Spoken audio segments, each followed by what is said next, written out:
Hi folks, welcome to another episode of Ferrum Wrestling 411. I'm your host Gary Holden. With me is head wrestling coach Nate Yetzer, assistant coach Brandon Bradley. Fellas, welcome. Hey Gary, how you doing? Let's talk a little bit about last weekend. You guys were at the Virginia Duels, one of the biggest and oldest wrestling tournaments in the country. Right. Talk a little bit about the atmosphere out there for that tournament. It's a great event, man. We have a lot of fun there. It's centered around team, which is one of the rare competitions where it's really all about team, not individuals. So it's always fun, and for our guys to get behind each other and try to do well. So this year was, I guess. It was way better than last year's competition. It was really tough, and I think it was a good test for our guys. So you guys compete in the American College Division. There's a National College Division. What's what the big guns are? The Division I schools: Virginia Tech, Virginia, Old Dominion, and everything. And I think Virginia Tech beat Virginia in the finals this year. So the college division, you had it's a mixture of you had some Division III schools, Division I schools, Division II schools, Newport News Apprentice, which is a Division III affiliate. You had Liberty University, number one team, strong club team program. in the country. Yeah. You also Central had Florida's number 2 team in the country for club team. And then you had one of the 2 years ago the national champion at the junior college level, Nassau Community College, another strong program. So, is it an effort that they're making to try to boost the strength of the tournament? You think?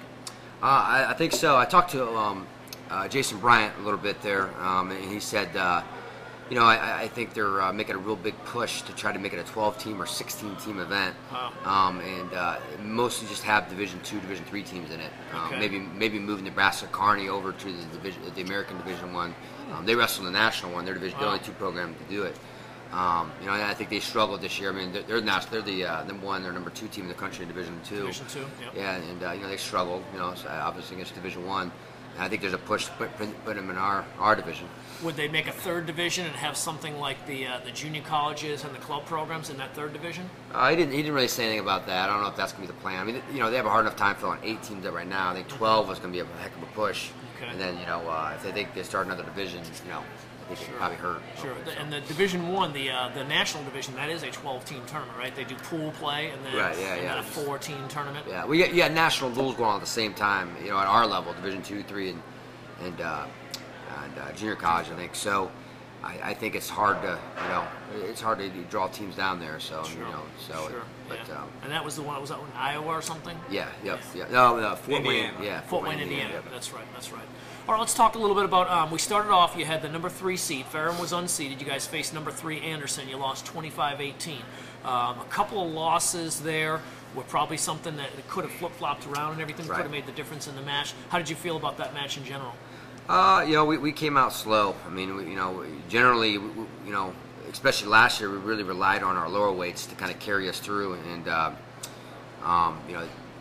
they didn't. Not having our 25-pounder Robert Cunningham, the top 15 kid in the country, and not having him hurt a little bit, but Brett Summers did an awesome job. He lost overtime, and we kind of started off really slow. Logan Meister obviously lost, and so we had to kind of bounce back. And Corbin Ramos was actually winning when he got decked. So I mean, if he wins that match instead of getting pinned, we win the dual meet. Sure. But overall, I think we bounced back. Nick and Tate did a good job. The whole weekend. Sure. So. All right, the next match, you guys bumped down to the consolations after that loss, and you guys faced Apprentice School. Brandon, it looks like I got an email from a buddy of mine that works at the Apprentice School and said that we really took it to them pretty good. Did that loss to Anderson fire everybody up? I think it fired them up. I just think they're more ready to go. That second one, I think the nerves kind of settled down a little bit because a lot of guys most of their teams from Virginia, so they're wrestling in front of their family, their friends, their high school. So I think there was a lot of distractions. But once we got to consolation, they saw us still just wrestling another tournament. We had to block all the other things out, and we really got rolling from our lightweights, and it just showed. It showed against Apprentice, just rolling. Sure. Now you started off with a couple forfeits. They didn't have any lightweights at 25 and 33. Meister had a tough match, got caught and got pinned in the first period. But then from there on, everybody just seemed to start rolling. Logan Smith won at 149. You got a win at 174 from Adam Fitzwater, a win from Corbin Ramos, Nick Rodriguez, Tate Delaney. You guys kind of clean house towards the end and everything, so finished pretty strong. Yeah. I mean, it's funny, like this year, we sort of relying more on our upper weights. It's funny how that flip-flops. I think if everything gets on the same page, it'd be really good, at the end of the year. So, but yeah, it's we wrestle well. So okay, next match, consolation semifinals. You face Nassau Community College, strong junior college program, national champs 2 years ago. Obviously, they showed their might. They ended up beating us 22-12. Talk a little bit about how our guys wrestled in that match. I think they wrestled hard. I think, some positions we got out-wrestled or, giving up takedown here late or not getting away. I think, some of our guys still have to put 7 minutes together. And I think those junior college kids, I think a lot of them were experienced of wrestling in their junior college national tournament for a year or so. But I think we could wrestle with them. I think if we wrestle them again, it may be different, but we just got to be ready to go for whoever we wrestle. And they're a strong program in general. On any given year, they've got 5 or 6 guys that have left their program that are wrestling for D1 programs somewhere. So they've got some pretty good. They got wrestlers. I mean, our guys had to be ready to go. I think maybe some of it thought it was just a junior college team. So, but you got to be ready to go for whoever steps out there. It's a real junior college team right there. Yeah, They're ready to go. All right, so then that bumped you down into the 5th and 6th place match. You had a rematch with Anderson, who knocked us off early in the tournament. This time you guys turned the tables, got a 27-20 win. Talk a little bit about some of the matches where you had a flip-flop in score. Brett Summers was able to come back and beat the kid that he lost to. Meister was able to come back and beat the kid he lost to, and I think one more did that as well, Corbin Ramos. Yeah, right. Big incentive for those guys going in, knowing that they lost to those guys before. Yeah, I think they responded. They obviously responded and came back, and they wrestled a lot better. I think they were ready to go for one. You know what I mean? And I was really proud of them. As proud as I've been as a coach, to be honest with you, because we were a little down after losing Nassau, and then overall the whole weekend. I don't think that's indicative of how we are as a team, because I don't think we wrestled good the whole weekend. But for them to bounce back and 3 of those guys to turn around losses kind of speaks volumes of where we are and where these guys are in the program. So I think they did a great job. I was really proud of them. So. Well, I think that they may be taking some lumps, but to me it looks as though when you schedule the schedule that you have for this year, you basically put some teams on there that are really ready to go. You went down to the boot duels, the gated boot duels a couple weeks ago, wrestled 3 national ranked teams, and then the one team that wasn't national ranked is now ranked 15th in the nation. So you basically wrestled 4 national ranked programs. A lot of schools would shy away from something like that, and then you come to this tournament right here, and you got Anderson twice, you've got Nassau Community College, a defending or 2 years ago national champ. It's got to be doing good for the program. Is it getting you to where you want to be towards the end of the year? Yeah, I think the main goal is the regional tournament. I think that all this is leading, is preparing us for that. And I think last year, we were super prepared for the regional tournament. I think it was kind of a shock. We had 5 guys I think go 0-2 at the regional tournament last year. We still finished 11th or 10th, so. I think our guys are going to be more prepared going into the regional tournament. That's the whole goal, and that's how you make it to nationals, and that's what really matters at the end of the year. So. Well, let's skip forward a little bit. Ferrum has put in a bid. No other teams have put in bids to host the regionals this year. Ferrum put in a bid, and it's looking like all indications are that we may be hosting the regionals this year. You want to talk a little bit about that?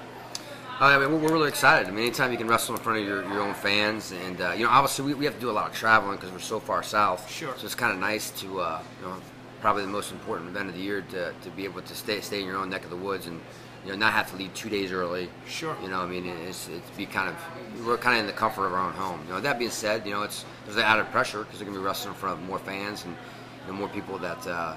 Know our program. So, well, pending final approval on this from the NCAA, it looks like we'll be hosting this thing up at the Roanoke Civic Center or the Berglund Center now.